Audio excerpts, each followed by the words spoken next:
আসসালামু আলাইকুম। আমার কৃষি বিষয় নিয়ে বিভিন্ন আলাপ করি।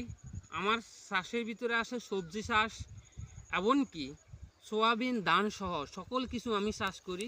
চেষ্টা করি উন্নত জাত এবং উন্নত ফলনশীল যেন চাষ করি, দেশের একটা উন্নত করতে পারি, সেভাবে আমি কাজ করি। আমাদের বাংলাদেশের সোয়াবিন কিন্তু খুবই শর্ট এবং খুবই কম চাষ হয়।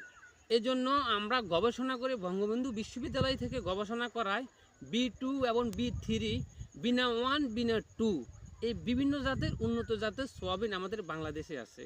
সলিডারি ডায়েট প্রকল্প থেকে B2 সোয়াবিন চাষ করার জন্য বিভিন্ন কৃষকের মাঝে পরামর্শ দেওয়া হয়। সেই আমি একজন কি ফার্মার হিসাবে সবাইকে পরামর্শ দিয়ে আসছি। কিন্তু আমি আমার জমিনে দেখতেছেন B2 সোয়াবিন করা হয়েছে, এগুলো সব B2।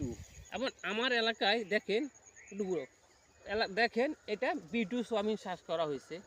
বুঝলে বোঝা যায় আমাদের রামগতি উপজেলা 1 নম্বর ওয়ার্ডকে B2 সোয়াবিন হিসাবে ঘোষণা করা যায়। দেখতেছেন সোয়াবিনের এবছর আবহাওয়া খুবই খারাপ।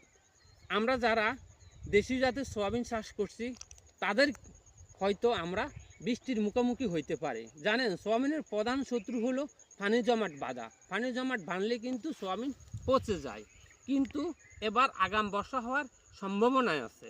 এজন্য আমরা আগে সতর্ক হয়ে থাকব, জমিনে আমাদের পানি যাওয়ার জন্য সেই ব্যবস্থা রাখব। 2 হলো আমরা যদি B2, B3, B4 চাষ করতাম তাহলে আমাদের বাংলাদেশে যে সোয়াবিনের ঘাটতিগুলা এটা পূরণ হইতো। কিন্তু দেশি সোয়াবিনের ফলন থেকে উন্নত জাতের ফলনগুলা খুবই ভালো হয়। আমরা চেষ্টা করব বাংলাদেশে উন্নত প্রকল্প এবং উন্নত জাতগুলা যখন বাংলাদেশে আসবে আমরা সেই চাষগুলা অবশ্যই করব।